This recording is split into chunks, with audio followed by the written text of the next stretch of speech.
bienvenue dans notre émission Le franchisé donc à l'affiche.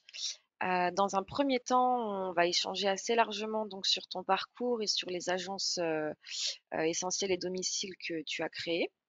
On parlera de ton développement et de ta vision aussi de l'entreprise et de l'entrepreneuriat. Et dans un second temps, on échangera un peu plus privé.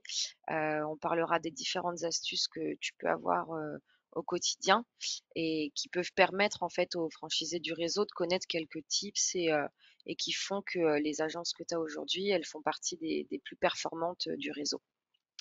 Donc pour démarrer, je vais te laisser te présenter un petit peu, nous parler de toi, de ton parcours, comment t'es arrivé jusqu'ici.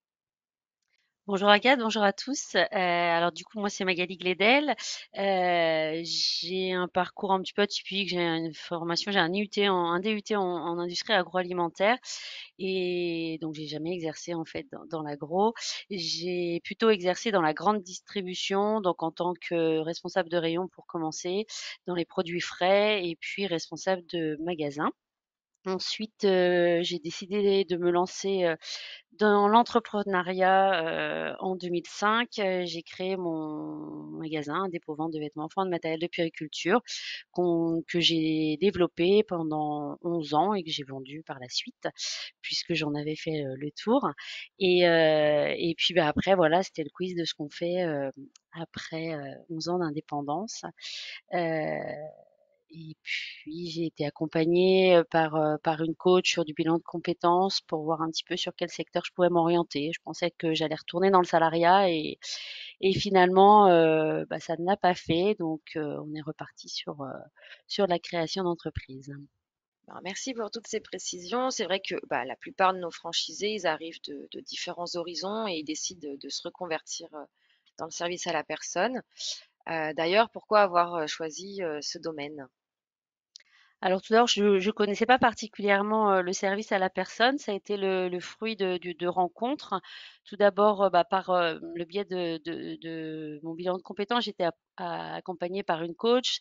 Ce qui en ressortait effectivement, c'était tout ce qui était relations humaines, accompagnement. Effectivement, hein, étant dans le commerce, enfin moi je suis commerçante à la base, donc c'est important pour moi les relations. Et puis voilà, je me suis rendue sur le salon de la franchise à Rennes. Et voilà, il y a eu une rencontre avec Jean-Jacques et tout est bien passé. Enfin, il y a eu un bon relationnel et voilà. C'est comme ça que je suis arrivée effectivement sur le service à la personne, mais ça correspondait effectivement à tout ce qui se dégageait des éléments du bilan de compétences sur la reconversion. Oui, c'est sûr, le contact avec les personnes, vouloir aussi aider, c'est important. Et donc, pourquoi essentiel et domicile? Essentiel et domicile parce que déjà c'est un réseau à taille humaine, donc moi c'est ce qui me plaisait. Je voulais pas arriver dans un gros réseau où on était anonyme, juste un numéro. C'était voilà toujours basé aussi sur le relationnel et la communication. Pour moi c'était important. C'est ce qui m'a plu en tout cas dès lors des premiers contacts avec Jean-Jacques. Et les possibilités aussi de participer au développement du réseau, le fait qu'on soit peu nombreux, on n'est pas là juste parce qu'on est un pour apporter, enfin la première question ça n'a pas été de savoir combien, j'avais pour ouvrir en tout cas. Donc c'est ce qui m'a sensibilisée. Et donc, tu es franchisé donc depuis 2019 chez Essentiel et Domicile. Et à ce jour, tu as deux agences. Donc, comment s'articulent un peu tes journées? À quoi ressemble ton activité au quotidien? Bah, il y a pas de journée type, hein, vraiment, ça bouge tout le temps, c'est ça qui est intéressant. En tout cas, moi, c'est ce qui me plaît, le fait que, bah, il y a pas de routine, en fait, hein. On peut prévoir certaines choses, pour la journée et en fait, arrivé le soir, on n'a pas du tout fait ce qu'on avait prévu. Donc, ça passe par, bah, de la gestion client, beaucoup de gestion RH, toute la gestion financière, bien évidemment et énormément, de communication, que ce soit avec les clients ou, nos intervenants. Donc, du coup, je suppose que tu es bien entouré du fait que tes deux agences, par tes équipes, pour réussir à avoir un quotidien qui est quand même assez facile à organiser. Oui, du coup j'ai la chance d'avoir Stéphanie donc qui est mon assistante depuis le début. Elle m'a suivie dans l'aventure depuis le démarrage en septembre 2018, qui est bien installée sur l'agence de Champy. Et puis Marine qui nous a rejoint en 2021, d'abord sur un bachelor RH. Et ensuite, elle est restée avec nous sur Champy, donc en vue effectivement de l'ouverture de la deuxième agence, ce qui a permis de bien structurer déjà en amont sur Champy. Et là, avec l'ouverture de la deuxième, finalement, on a juste un déplacement de personnes, puisque Marine est passée sur l'agence de Cesson. Mais les missions restent les mêmes pour le coup, donc c'était l'avantage d'avoir pour l'ouverture de Cesson, quelqu'un qui connaissait déjà notre secteur d'activité et l'entreprise en tout cas. Donc ça a déterminé un peu le choix d'ouvrir une deuxième agence, en fait, d'avoir des gens déjà bien compétents dans la première. En fait, voilà, comme tu disais, c'est qu'un déplacement avec des gens qui savent déjà s'occuper d'agence, quoi.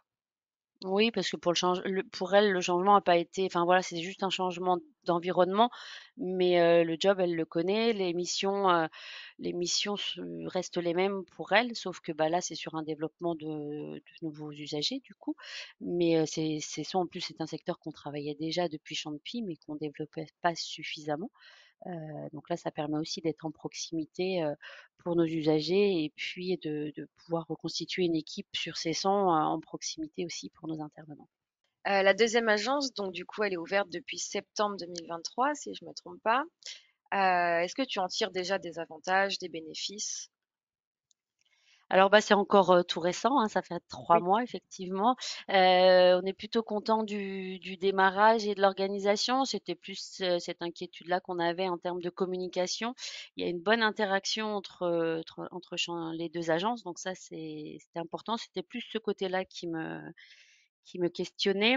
L'avantage qu'on a en étant en agence, elles sont proches, hein, on est à 7-8 minutes l'une de l'autre. On bénéficie aujourd'hui sur ces sons de la notoriété de Champy. Donc ça, on le ressent vraiment. Donc ça, c'est super. Donc voilà, pour l'instant, pas assez de recul, mais un bon démarrage. L'organisation s'est bien calée, parce que forcément, des choses qui ont été mises en place sur Champy, on duplique effectivement sur la deuxième, mais il y a quand même des modifications d'organisation, le fait qu'on soit à distance quand même un peu. Bien sûr. Eh bien oui, comme tu le disais, c'est un beau démarrage. Donc je suppose que les objectifs pour la suite sont tout aussi grands. Tu as déjà une idée de la suite, de l'évolution dans le réseau, enfin de ton évolution dans le réseau. Et si on se projette un peu plus sur le long terme, est-ce que tu imagines déjà une ouverture de troisième agence? Bah, ce sera le projet, oui. Alors, sous combien de temps, je ne sais pas. Là, c'est vrai que j'ai mis un peu de temps à lancer la deuxième, hein. Les feux pour nous étaient ouverts depuis bien 2 ans. Donc bon, j'ai pris le temps de structurer en amont aussi. Après là, le lancement a été rapide pour le coup, puisque dès que j'ai commencé à réellement m'en occuper, ça s'est fait en 3-4 mois, donc c'est plutôt bien. Le fait d'avoir structuré aussi en amont, je pense que ça nous a bien aidé. C'est le local qui nous a permis cette possibilité. Oui, troisième agence, bien évidemment, ce sont les projets. En tout cas, c'est aussi pour ça que j'avais choisi Essentiel et Domicile, le développement multisite qui m'intéressait. Donc l'entrepreneuriat, c'est un choix déjà bien réfléchi en arrivant chez nous.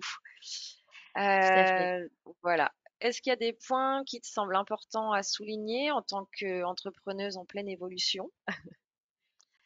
Heu, Bah, moi, ce qui me plaît dans l'entrepreneuriat, c'est vraiment, tout ce qui est le côté création, en fait, hein, depuis la genèse du projet, à l'aboutissement, à l'ouverture. Ça, c'est vraiment quelque chose qui me plaît et le développement derrière. Donc c'est pour ça que je suis aussi allée sur la deuxième parce que, bah, ça donne un nouveau challenge et puis, bah, ça redonne un petit coup de boost aussi. Là, ça faisait 5 ans quand même, qu'on était ouvert sur Champy. C'est pas que je m'ennuyais, sur l'agence, hein, mais parce qu'il y a de quoi s'occuper. Mais voilà, c'était un nouveau défi et puis oui, bah, là, le temps de bien s'installer. Je pense qu'on n'attendra certainement pas autant de temps, pour ouvrir une troisième, mais en tout cas, si on arrive bien à tout organiser là, et que ça roule, sur ces sons, on verra en fonction du développement. Mais oui, la troisième sera en tout cas est un projet, plus ou moins long terme. Et tout à fait faisable. Donc du coup, on a terminé avec la première partie. Donc merci Magali pour toutes ces informations. L'échange était hyper intéressant pour permettre déjà à nos internautes et puis tous les franchisés aussi de mieux connaître toi, ton rôle au sein du réseau donc Essentiel et Domicile. Et puis d'en savoir plus aussi sur ton parcours, ton expérience sur le terrain, etc. Et donc là, on va passer à la deuxième partie de l'émission, donc avec un échange qui est un peu plus privé, qui donc est dédié à nos franchisés qui sont déjà dans le réseau et puis les futurs qui arriveront aussi. Donc là, c'était la fin de l'émission pour nos internautes. Merci d'avoir partagé ce moment avec nous. Vous pouvez retrouver tous nos podcasts de cette émission chaque mois pour découvrir une personnalité unique de Essentiel et Domicile. Merci à tous ceux qui nous ont écoutés. N'hésitez pas à réagir et nous faire part de vos commentaires et suggestions.